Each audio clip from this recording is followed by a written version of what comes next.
Welcome to the OShow. I'm Laura Babcock, and it's time for our politics panel. And let me just start with something that is a frustration and an embarrassment to the city. And there are a number of them on today's topics. And that is the fact that there are people in Hamilton who have been going without water. This is in a major Canadian city. They've been going out without water for months in their apartment building. And while the issue might be complex, it has people asking, what the hell? Why can't we help these people? Is council feckless in this? Are they doing enough? Where is the mayor? So let me start with you, Robert, on this, because you are a former councillor. What do you feel about this? Should they be doing more? Is this an embarrassment, or is this something somehow out of their hands to help with? Well, Laura, it's exactly like you said. What the hell's going on here? Because to be that long without water, it's just not right. Okay.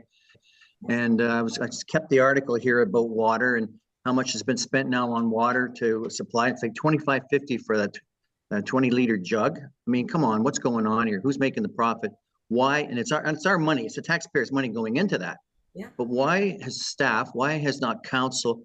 And I agree. Why has not Mayor Andrea stepped in on this and put some pressure? Now they give them an extension. The owner of the building an extension again now. What's going to happen when the extension runs out? I mean, by then we're going to be pushing spring. It's wrong. And in my time, I've never seen anything like this when I was at council. And up until now, even, this is unbelievable, unbelievable. So what's going on, Kojo? I saw you nodding emphatically to Robert. Like, how are they not on this? Is it the councillor? I know Narinder has visited the location. Is it a political will issue? Is it a lack of character, a lack of staff ability? Like, what the hell? The answer is E, all of the above. Look, what the landlord is doing is tantamount to the reno eviction tactics that we've been seeing across the city for a number of years. Acorn Hamilton, Tenants in Unity, the Legal Clinic, others have been talking about this for a long time. And so the fact that we've got into this situation and now they are not proactively asking the landlord or the property owner to fix the issue immediately, right, goes beyond, it's just incomprehensible. And I think this speaks again to what I mentioned last week. We have new councillors that do not have an in-depth analysis and understanding of how critical the housing situation is here and what tenants and renters face every day. So that's what we are seeing. And yeah, it's just unconscionable what is happening. Graham, Margaret? Yeah. No, I'm happy to jump in. I've been watching this, and clearly the landlord is either inept or is intentionally doing this. I mean, I don't have facts, but I certainly have opinions. The latter seems to be the case. This is, as Kojo said, this is about getting them out so they can't come back, bump up the rents and move on. Look, why the city has not stepped in, I don't blame Narinder for this. I don't think any individual councillor can be held accountable for the city's actions on this. But I can tell you this, if I didn't shovel my sidewalk, and this was raised by Cameron Kretsch at council, the city is on me, I get a notice from the city, and if I refuse, they send a crew, they shovel it, and then they bill me for the work they did. Right. And that's my sidewalk. And we have a mayor who goes on and on about, water is a human right and so on. It's like, yeah, okay, fair enough with the Hallmark greeting card bullshit. Do something about it. Unless the city solicitor can say we are not allowed to do this, except they're allowed to do it for snow clearing, for God's sake. Why not water? The other thing they could maybe do is say to the landlord, look, if these people agree to leave, you must agree to put them back in their apartments at the same rent. And then they would leave, but they're not going to leave. They know what's going to happen. They're going to leave. He'll give them an apartment or a space for 30 days, and then they're out on the street. It's not that complex, in my opinion, but we're treating it as if this is like a big mystery. We couldn't possibly put these pieces together. Okay, so I don't know if anybody read the paper today, but I did write on this issue and how the city fix the issue right now.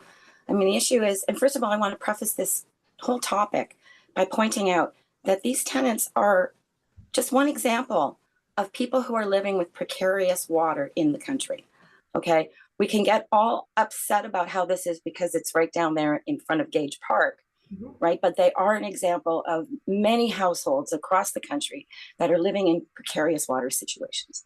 So having said all of that, I want to go to the idea that what happens if the tenants win at the landlord-tenant board? Okay, because right now the landlord is saying that they can't fix it without all of the tenants out.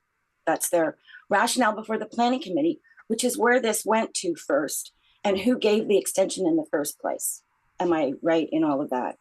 So what happens if the tenants win? What happens if there's a deferral?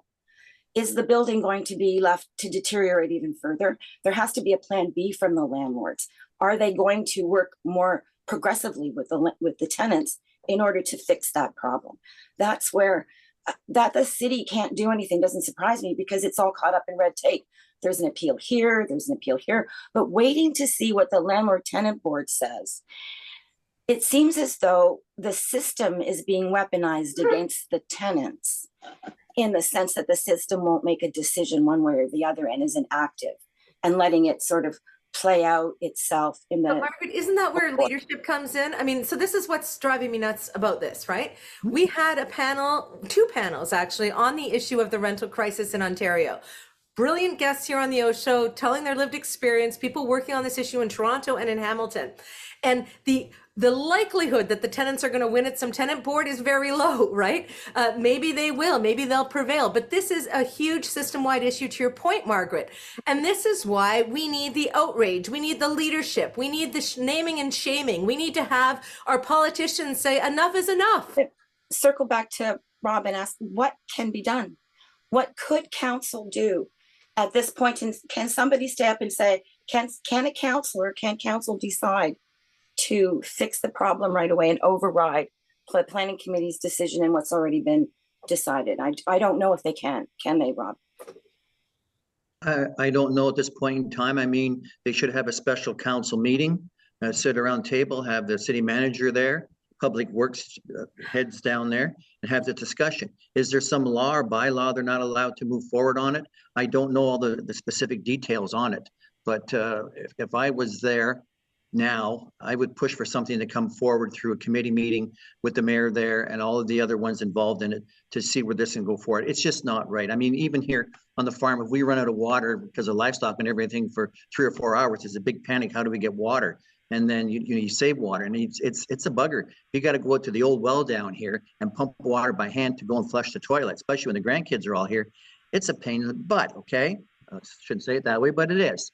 And I mean, I could not imagine living in that apartment building with no water for this length of time and living from jugs. It is totally ridiculous. It's stupid, and somebody needs to step up and do something there.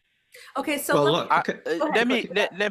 I think, you know, and I'll stick on policy because that's what I want to stick on. Mm-hmm. Like, if any of those councillors were in an apartment building without water, they would be asking what can be done immediately. And all of the councillors and the mayor that ran said, we're going to change this. We're going to make Hamilton a better place to raise a child, age successfully, right? This doesn't do that. And it's their job. They are being paid to come up with the solutions.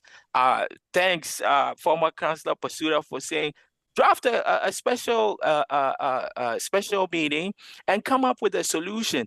And that's, again, what we are lacking. And it's not just about the drinking water, it's also about the precariousness of housing here in Hamilton. And this tactic that the property owner is using is what property owners and landlords have been using to engage in rental evictions. So that's also another thing that is not being addressed. Well, can I also add that Councillor Brad Clark has said, look, if we don't do anything, what do you think the other landlords are doing? They're watching. They're watching. And if the city is saying, oh, I'm sorry, our hands are tied, there's not a single thing we can do. Look, this landlord can wait them out, as he has been doing, because there's like, I believe, around 42, 45 units in that building. if he can jack the rent up by 50%, he's going to get his money back, the money he's lost in rent, pretty damn quickly. And yes, he's got to pay for the renovations and so on, but that's why he's doing it. Kojo is absolutely right. This is a pattern of behavior that is being demonstrated in this case by a single landlord, but there are many, many others doing exactly the same thing.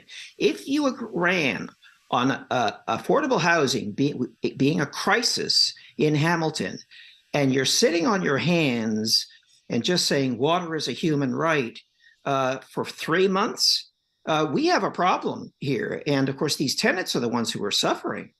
But do you think it gets better for all of the others? Do you think the housing crisis is ameliorated in any way by doing nothing and letting staff make these decisions? It is a crisis. What makes me nuts about this is I just keep hearing in my head our guests from the OShow on this rental crisis. And one of the clips that we put out just this week was one of the guests talking about leaving abusive relationships and having nowhere to go, nothing she can afford. Imagine staying with someone who's abusing you and you can't even have an option to leave. There's no room in the shelters. We have people without water. We have people without shelter. We are in a crisis that is worsening and people's lives are on the line in this city. And what does the city manager and council spend time on in the past 2 weeks? They wasted council and staff time on a media policy that is not only anachronistic, it's probably illegal, it's embarrassing, and it is anti-democratic. So what the hell is happening with this city manager and this mayor? Somebody tell me, because I'm losing it. It's only been 4 months. Well, I'll give you a view. I've watched more council meetings in this new term than I did in the old term, for when the old guard was in charge. And I watched a lot of those, but I've watched a lot. The reason I'm watching a lot is because I want to identify patterns. I want to see what kind of progress we might be making. I want to see what the new players are like. So here's one conclusion. Andrea Horwath is an imposter. And I mean it. And look, I'll take some flack for saying that. But I would say to anybody who doesn't like what they just heard me say, don't come after me.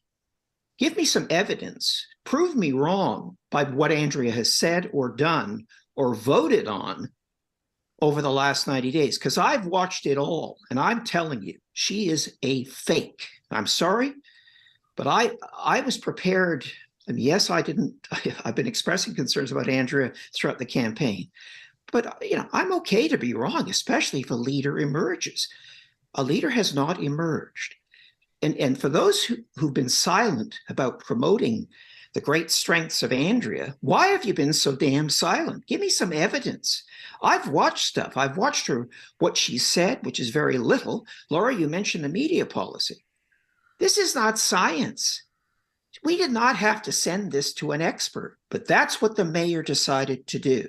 Send it. She didn't comment on the merits of the media policy. She just said, I think we should get somebody else involved. Really?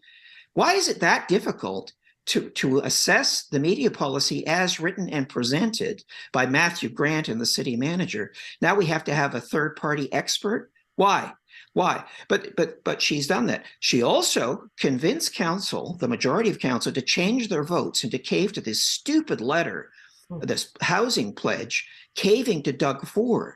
I mean, for those who said, oh, don't worry, she's got a great relationship with Doug Ford, I guess this is proof of that, because she's doing his bidding. I mean, and last point for me on this, leave it to the two queers on council, my fellow queers, to stand up against Doug Ford and say, no, we will not sign this stupid housing pledge letter because they're going to use it against us. But every other councillor, because the mayor convinced them to, change their vote. This is not the kind of leadership that we need, that we work so hard to achieve. Now, there is leadership on council. I'll save my comments on that a little later. But I am very worried. You calling the mayor fake, right? I think that's a pretty heavy word. So I want the panel to speak. I will stick to policy. I will stick to the policy, and I will say that I read that media policy, and I think that it's a policy that is meant to keep certain people from covering politics and municipal government vis-a-vis Mr. Coleman, and other independent journalists that do lots of the work that is not necessarily done. There is no, I shouldn't say there is no, there are minimal number of journalists that would cover an advisory committee meeting, a property standards meeting. I mean, Joey Coleman even goes to the landlord tribunal meetings, and not many journalists do that. So if you create a media policy that excludes certain media, that is tantamount to anti-democratic values.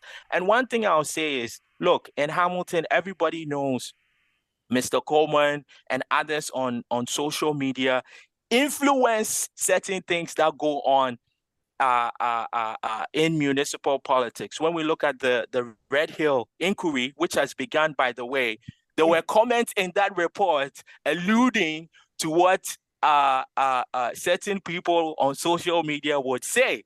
So when you now have a media policy that excludes some of those people, that is trying to keep information from the general public, and I think that was it's unfortunate. And as Mr. Crawford has said, it's like, why are you sending it to a third party who again is going to cost more money? We already saw that there's public servants that are having meetings and not conflict of interest. That's how all of these things start. So you have a media policy, read it, access it, do your research, and vote on it. That's it. Don't send it somewhere else. Okay, but Kojo, and I want to get to Margaret and Pasuta, especially Pasuta, you on this whole issue about Andrea being a fake and an imposter. They're heavy allegations to put out there.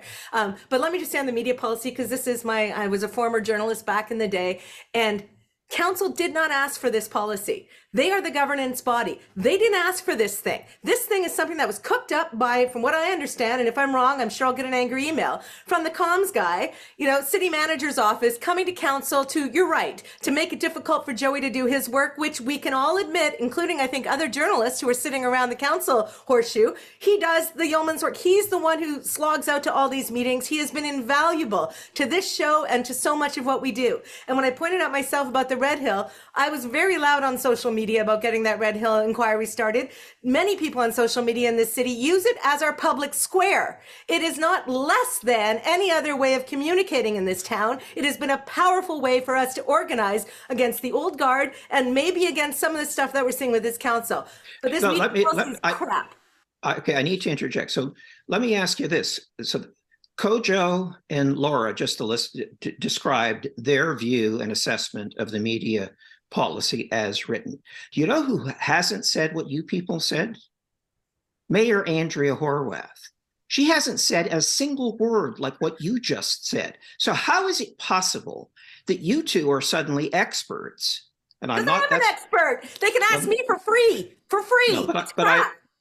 No, my point is, and they didn't ask you, right? They didn't ask. They didn't ask me. You asked me, Margaret. Of course they, because I would tell them it was bullshit. Go ahead. Sorry. My point is, you don't need to be an expert to read a media policy. Right. You just need to read it and to think about it. Kojo's analysis of it, in my view, is absolutely right on the mark. It's exactly correct. How did he do that? I know how he did it. He read it. Right. He read the damn thing and he listened and he watched, just like I did, just like others have done.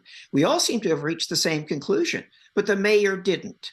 The mayor opted out, didn't say a damn thing and said, except let's have a third party look at this because I don't have any opinions. That's not leadership. That's right. Robert, can you weigh in on Graham's comments that she's an imposter and a fake? Because those are heavy words. He gave his patterns in his defense of that, but what's your take?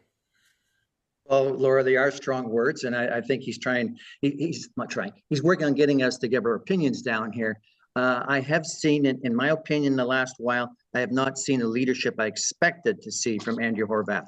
There's no doubt. I thought in the beginning that she was going to, from my conversations with her and other people about her, that she was going to move forward and bring up a new role as a leader of the city, something that we can look at and see, like, wow. I haven't felt that. I have somebody on the inside at City Hall that called me the other day, and we had a good conversation about council and leadership and that. And that person too said that they weren't impressed with the leadership coming from our mayor at this point in time. We don't need to have a third party to get involved in anything down there. There's too many third parties, too many consultants, too much money going out. That is why, and Graham, you said it, Cujo, Margaret, that's why, and you, Laura, too. That's why we've had an election. We've had municipal candidates come forward, win the election. They are our leaders for each of our wards and the leaders for the whole of the city with underneath the umbrella of the mayor. Yeah. What is going on? Okay. I mean, Joey Coleman, his name came up. Joey and I got along really well at the years down there. We would have private conversations in the hall or in my office. And he would tell me stuff that this is what's happening here. And he said, this is going to happen. And I said, how do you know? He says, mark my word. He said, I've been around in politics long enough and watching municipal politics from his days in Toronto to Hamilton to wherever he's been. He's connected. He knows what's going on. And in my opinion, he is a leader in the world out there to deal with these things and to put it out to the people what's happening. Yeah. And I remember the pushing issue in that with one of the councillors back in my time there. And I seen the videos and there was no pushing, there was not. But Joey Coleman has got it together. In fact, he might even been a good choice for mayor at this point in time, believe me. But I don't know what anybody else's comments are, but... well, I'm going to push back on you on Shovegate, my friend, because he was grabbed and Joey experienced it, and I believe Joey. And Lloyd Ferguson had to, pay whatever fine or get whatever censure or whatever the hell happened with Shovegate. But that's another thing where the social media people... the people in this city rose up to defend Joey. Joey's our intrepid journalist locally, right? Everybody knows that. He's got a fellowship in Toronto very prestigiously because he is great, and this media policy is meant to block him. So who at the city manager's office, who's this comms guy? I don't know of him, who thinks that he can put out this old-fashioned, ridiculous policy, something that the 80s wouldn't have even tried, to try to stop him. We're going to get lawsuits we're going to get, national media organizations involved. It's one more stain on Hamilton we don't need, when council should be working on the water crisis, should be working on the houselessness crisis. Why are we being distracted by city staff on this stuff? And why isn't our mayor taking a position on anything? Every single thing that has come up, all I've heard her say is platitude, we're going to do an investigation. Platitude, we're going to get another expert. I didn't hire someone to triage the issues affecting my city. I hired someone to freaking deal with them. Anyone? Bueller? I'm going to weigh in here because I think it's my turn. I'm going to say that I'm a little disappointed. I am disappointed, but I'm going to preface my comments with the challenges that I thought the NDP faced under Andrea. Mm-hmm. I thought were largely due to the fact of the NDP, the party, right? That maybe the party wasn't getting its act together, and maybe they weren't providing her with the support that she needed. But now I'm sort of wondering if maybe I was giving the NDP too much blame, and looking at Andrea and thinking, I'm wondering when you're really going to step up, like to the right, because to the right, not that I am the right or my opinion is the right, but opening that media policy or sending it out to another consultation without showing some leadership on a open and unencumbered policy to all who wants to step into that role was disappointing, was very disappointing. And I'm more than anything was the bringing in a third party and increasing the cost now of implementing a policy that one has to ask quite seriously, did we even need in the first place? No, council didn't want it, didn't ask for it, right? No, from my understanding, the policy has come around is what it said is through a review of media access and off-site access due to the pandemic. And then it sort of blew into this thing. And yes, of course, you can justify this in any way you want, tacked on to that. But that's the question. Do we need a media policy? No, well, let me ask you this. Which candidate ran on introducing less transparency at council? None of them. Which of them talked about transparency? Almost every single one of them, except maybe Tom Jackson. Possibly Brad Clark, I don't know for sure. But the real old guard never talked about it because they never wanted it. The new guard ran on it. And yet we are discussing the minutia of a stupid media policy in the face of, as Kojo said, a housing crisis. When citizens exercise their right and residents to go to city council and be heard on a police budget that when it was in front of the police services board, as I understand it, our mayor didn't even show up for that. The citizens, the residents come out to City Hall, no violence, speaking loudly, making themselves heard. And we had what I would consider a progressive councillor, Maureen Wilson, liken that to bullying when the power was with the council, not the residents who were fighting for some sort of scrutiny on this massive budget. So did John Paul Danko, called it bullying as well. So Maureen isn't alone in this, and I don't like either of them doing what they did, but let's make sure Danko's in there as well. So again, I'll stick on policy. Look, at the end of the day, when people come to municipal government, when they are talking, when they want to see changes, and people are not listening, they are left to expressing their views in other ways that you might not like, right? So I think let's start there. And for folks that dismiss, defund the police, let's remember that there were over 4,000 people that sent letters to the previous council.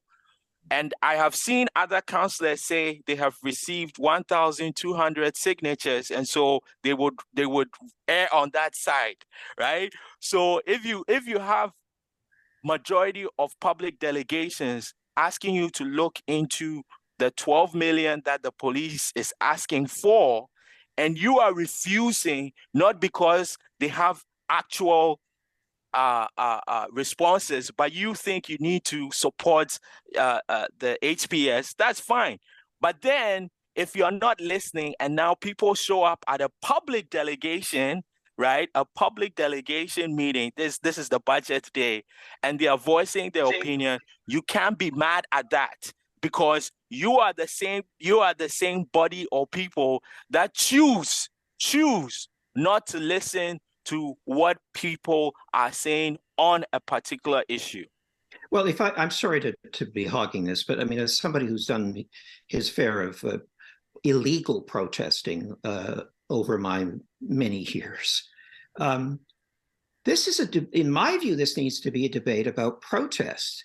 I mean, the fact that this hit the news media, that this number of people, I don't know if it was 100 or nearly 100 people who went in, they went in there to protest.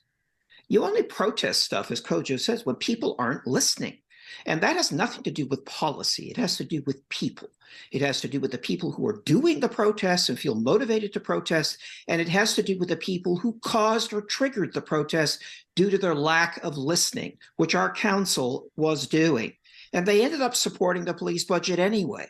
But protest happens in order to draw attention and to bring about change. No change ever happened by being polite, never, and it never will. And so these people did what they were supposed to do, in my opinion. And it took a moment, and council had to tolerate it, and fine. But the point is, people started to talk about it. But this notion that civility will always lead the way is nonsense for those who are currently suffering. It has always been the case. It will always be the case. Can I be polite and put my hand up here? The OShow fight. I actually agree with what Maureen said, and I'll tell you why I agree with her. I am a detask, defund person, so I agree with the cause. I didn't have a problem with the protest as it proceeded into the council from outside the courtroom or the council room. What I had a problem with was the protesters targeting councillors individually by name and demanding that they answer right now what they were going to vote. That is the usurpation of the meeting. That's where they usurped the meeting, the process of the meeting, for their own purposes. And that's where the intimidation part clicked in. Because what if it was somebody else who was protesting outside? Like, I think Maureen used the yellow vesters. What if they were protesting outside? Legitimate form of protest, we don't agree with their issue. They would have come in, they would have done the same thing, and they would have stood there and intimidated. So it's not necessarily that I would have agreed. Even if I had agreed, I would have refused to answer that question because I can't be seen to be, or Maureen or any of the councillors can't be seen to be intimidated. That's how I'll push back, Margaret, because I don't like that whataboutism garbage. I really don't. And respect to you and Maureen and Danko and anybody else. Yellow vesters want to protest. They want to speak in a council meeting. Certainly anti-vaxxers have. Other people have. Councillors sit there. It's an open forum. It's our city hall. We pay the bills. We pay the taxes. They have security. They have a way of ending the meeting. That's what they did. So I'm not going to sit here and say that people who are fighting for civil rights need to be polite and can't exercise their right to protest in a democracy because some people whose views I don't agree with and who are promoting hate, not civil rights, might want to get access to the media or to the city hall media conferences, for instance. They're using the same whataboutism argument probably to defend that media policy. Well, you know, you don't want the yellow vesters to get to our media conferences and ask questions. Yeah, sure, fine. It's a bloody democracy. There's an attack on democracy globally, and I'm not going to let this slippery slope start here in Hamilton. Give access to people to ask questions. Let councillors feel the heat for 10 seconds. And if they don't want to answer when they say, we see you, John Paul Danko, how are you going to vote? He doesn't have to answer. They can have the room cleared like they did and do the meeting again. It's not usurpation. It's democracy and participation. Well, Sorry. I guess that's perspective. I guess that's just a perspective. Right. Because I believe that's when they came in. They tried to take over. They tried to force their way in. And they tried to force their view on the councillors publicly like that. And I think it was an attempt at intimidation. I think it was violent attempt at intimidation. But what force did they use, Margaret? No matter what the cause is, I will not accept intimidation. You can't. You can't. They're only intimidated if the council. Intimidation is the slippery slope. But they're only intimidated. Allow yourself. Once there's the perception that you're being intimidated, and you can be intimidated, then where do you go from there? We'll just intimidate. Then you just open yourself up for any cause that wants to come in and point their finger at you and disrupt the meeting and say, what do you vote? What do you vote? What do you vote? You can't. But haven't we had that? So let me step in. And this is why I prefaced my comments about policy. Yes, we If over 4,000 people have advocated and said, look, we want you to review the police budget, and an institution that continues to have surpluses, right? That money goes back to them. We want you to review that. And then majority of the council give you an outright no, right? An outright no. They don't want to listen to debate. They don't, during the election, it became something that was discussed, used to get into power, right? Now, it's a public delegation day. Majority of people have spoken, and the same folks that are out there are saying, look, you folks never want to listen to what's being said. You mentioned, what about the yellow vesters? Let's focus on policy. The yellow vesters were engaged in racist, xenophobic attitudes and concerns around economic crisis. When we are asking, or when folks are asking that you review a budget, an item line that accounts for 18% to 19% of property taxes, and you just say outright no, how does that make sense? And how are they supposed to voice their opinion? And meanwhile, we also have these same councillors going out into communities saying that we want to reduce your tax levy. We want to make sure you're not paying high taxes. We want to make sure that the tax burden is reduced. But yet, the one entity that carries the most tax burden, nobody wants to talk about it.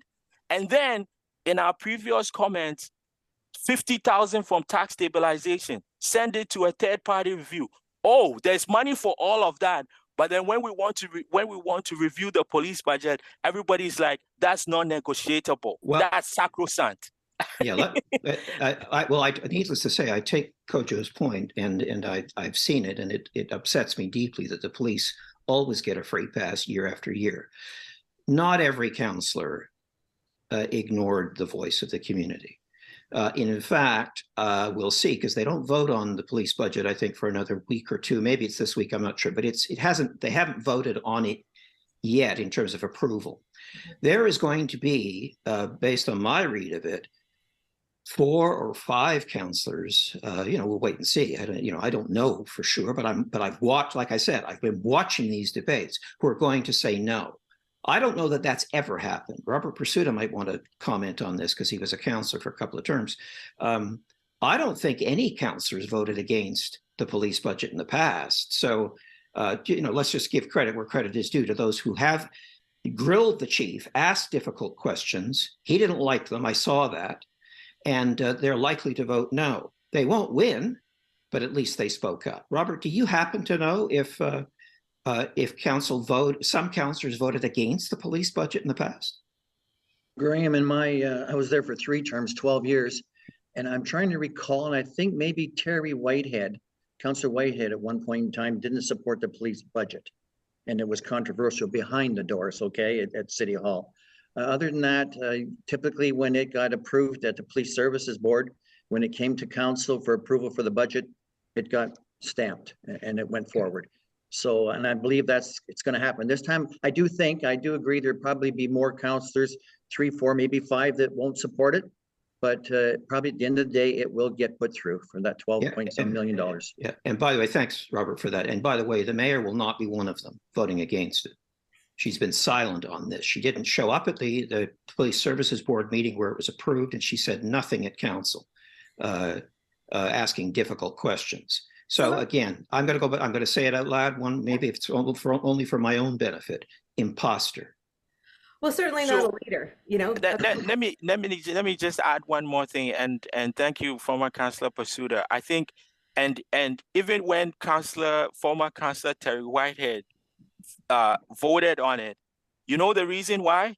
He said because it's always, the increase is more than inflation, and we cannot continue with this inflation.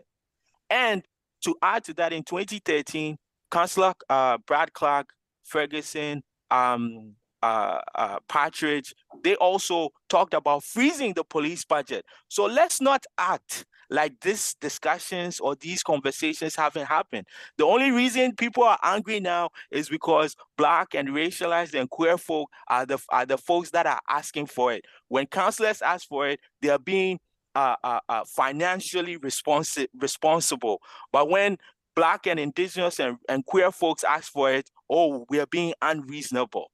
I mean, I can't stand that kind of hypocrisy in this city.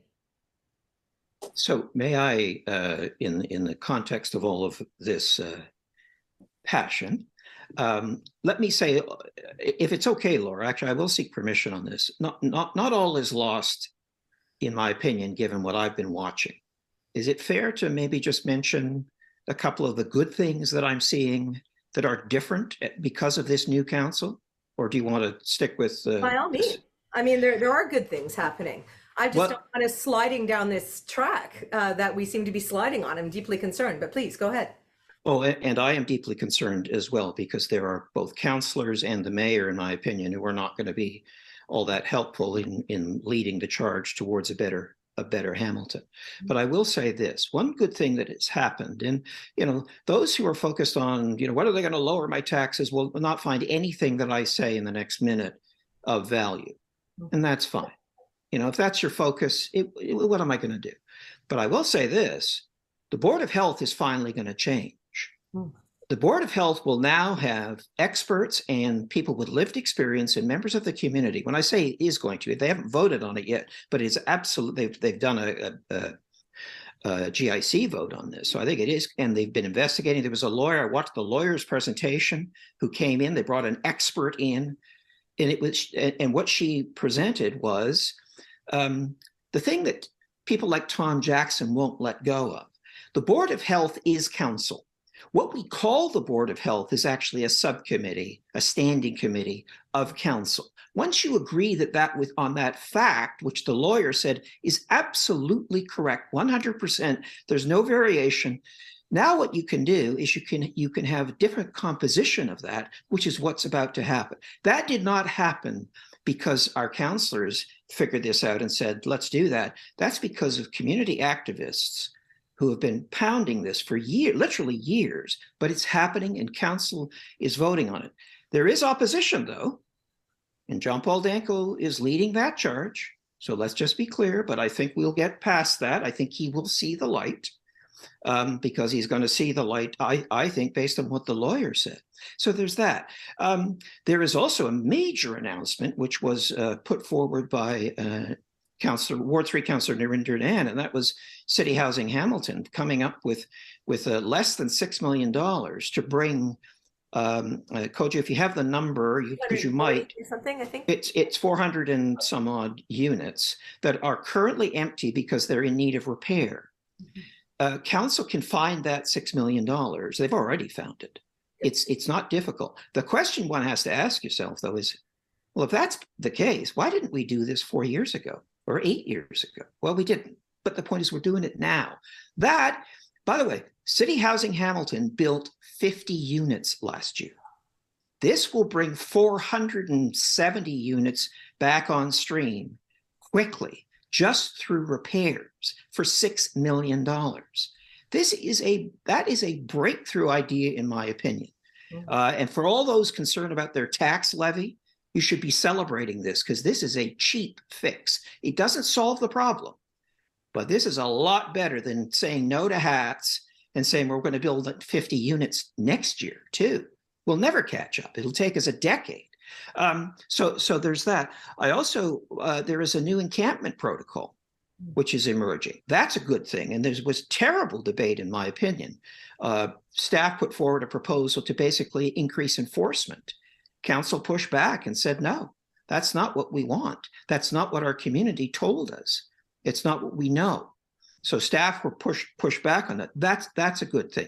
They're going to look at, they're reviewing shelter standards. There's fewer in-camera meetings. They still have them. And I don't think any of us disagree with having them because sometimes you have to. But our past councils, they were going in camera like with tremendous frequency. And last one, although there's more, is they do seem to be standing firm on the Greenbelt protection. I mean, that housing pledge was just nonsense. But the fact is, they all still seem to be consistent. And by the way, last point, Koja mentioned there was a councillor who mentioned 1,200 signatures. Therefore, it's clear I have to vote this way. That was Matt Francis. That's Ward 5 councillor Matt Francis who said that.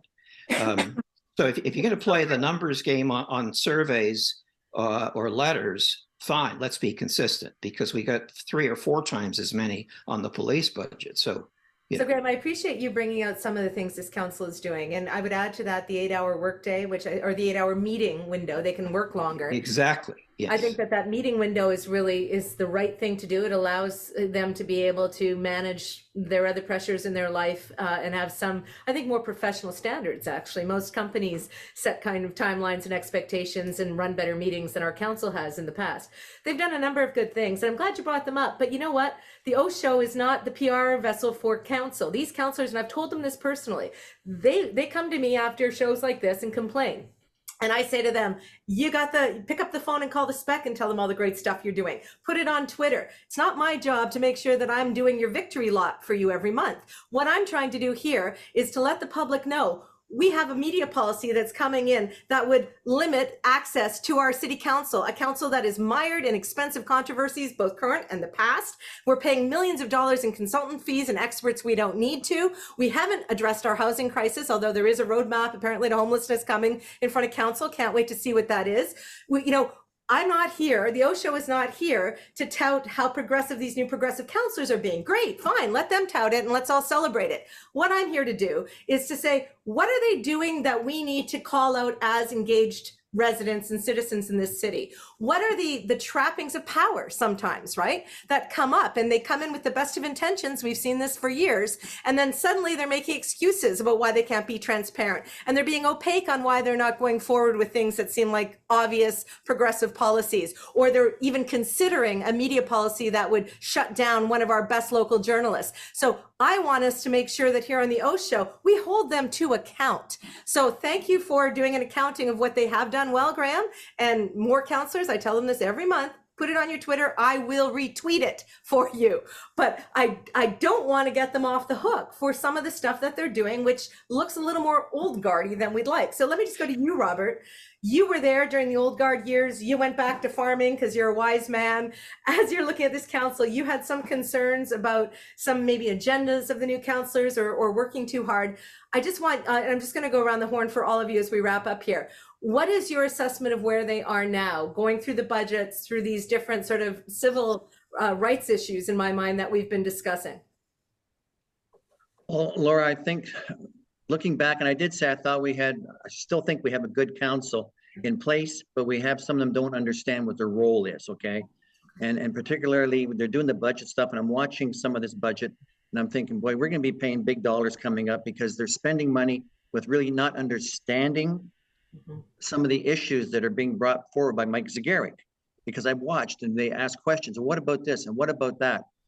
Questions like that you ask in private. You get staff to come to your office, you ask it, you learn from staff one-on-one, or bring 2 councillors in, okay, with Mike Zagaric and staff.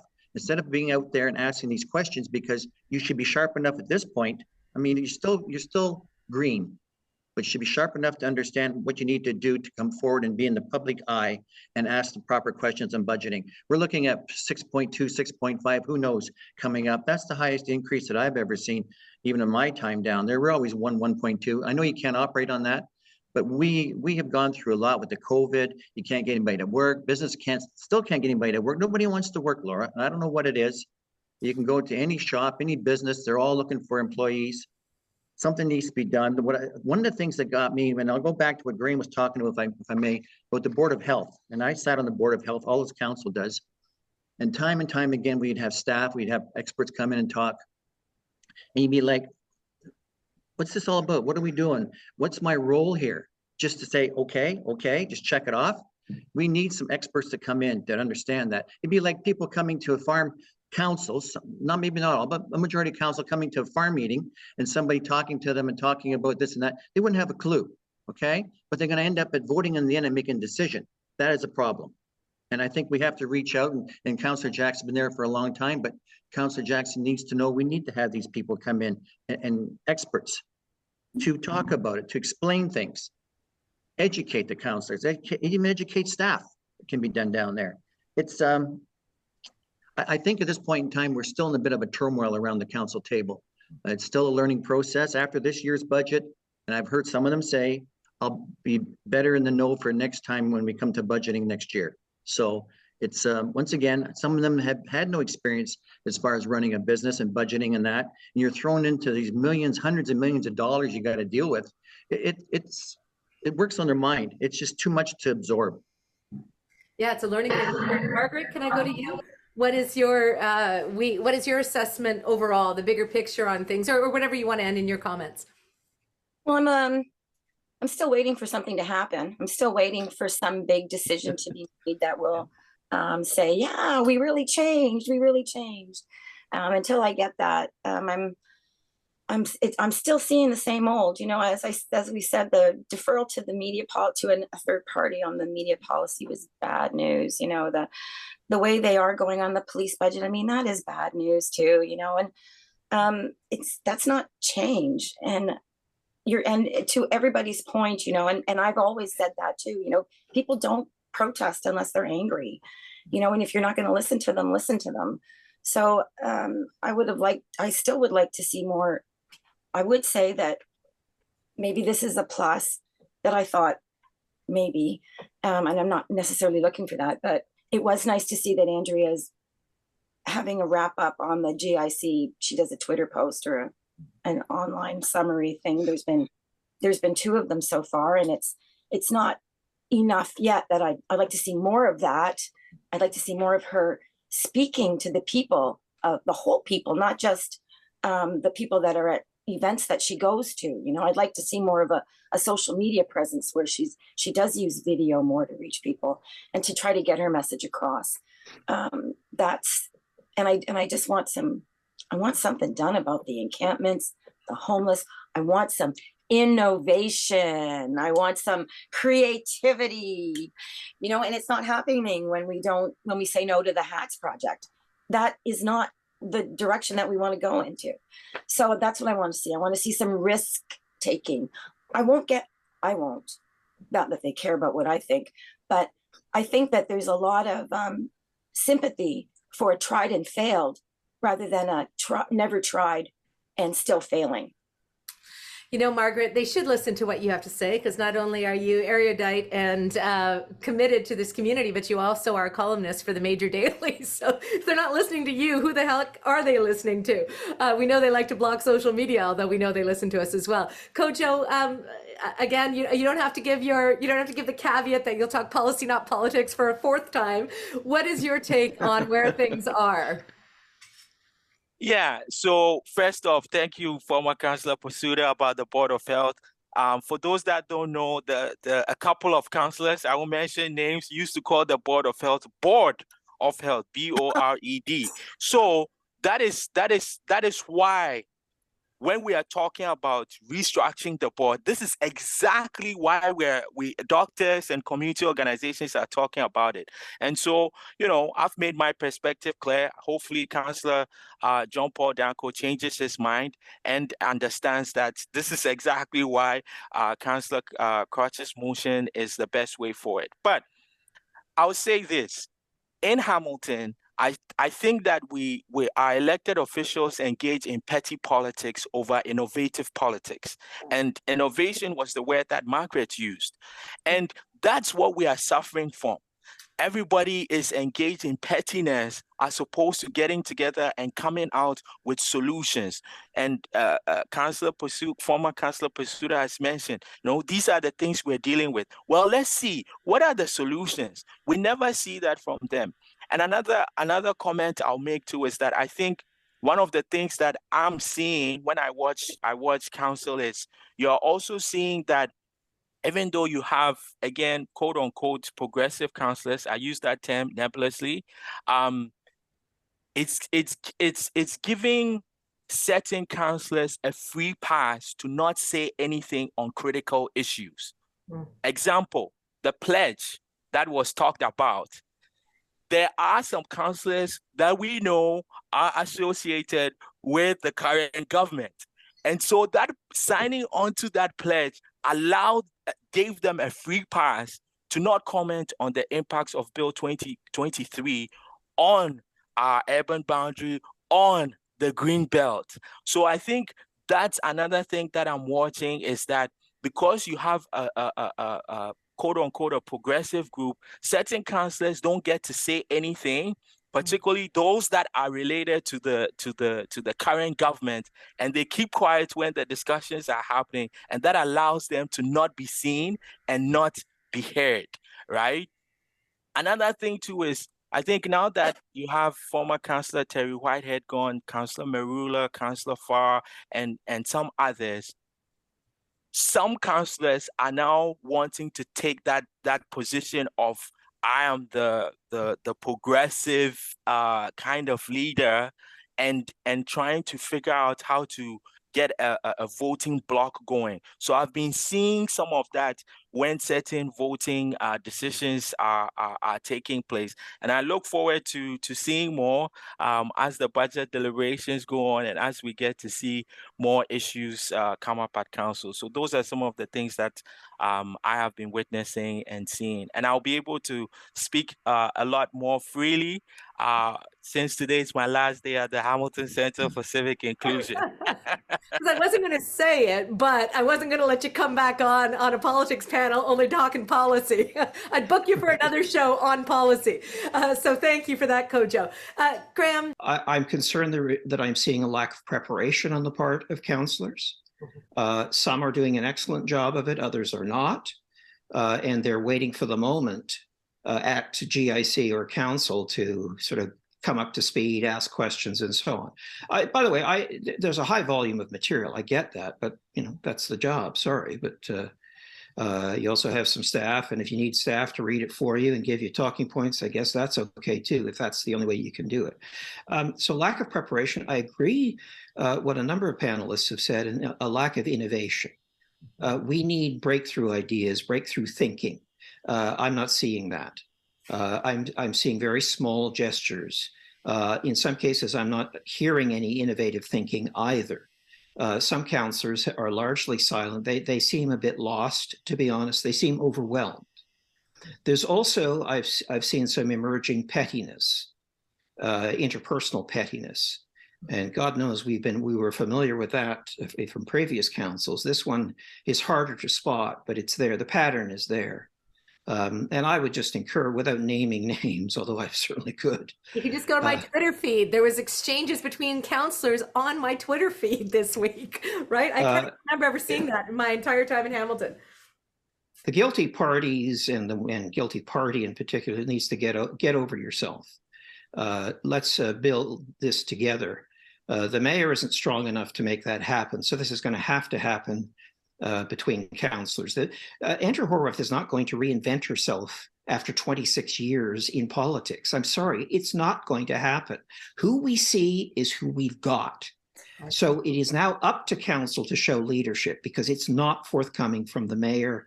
And if somebody can prove that I'm wrong with evidence, I'm all ears. Send it to me. I'll listen.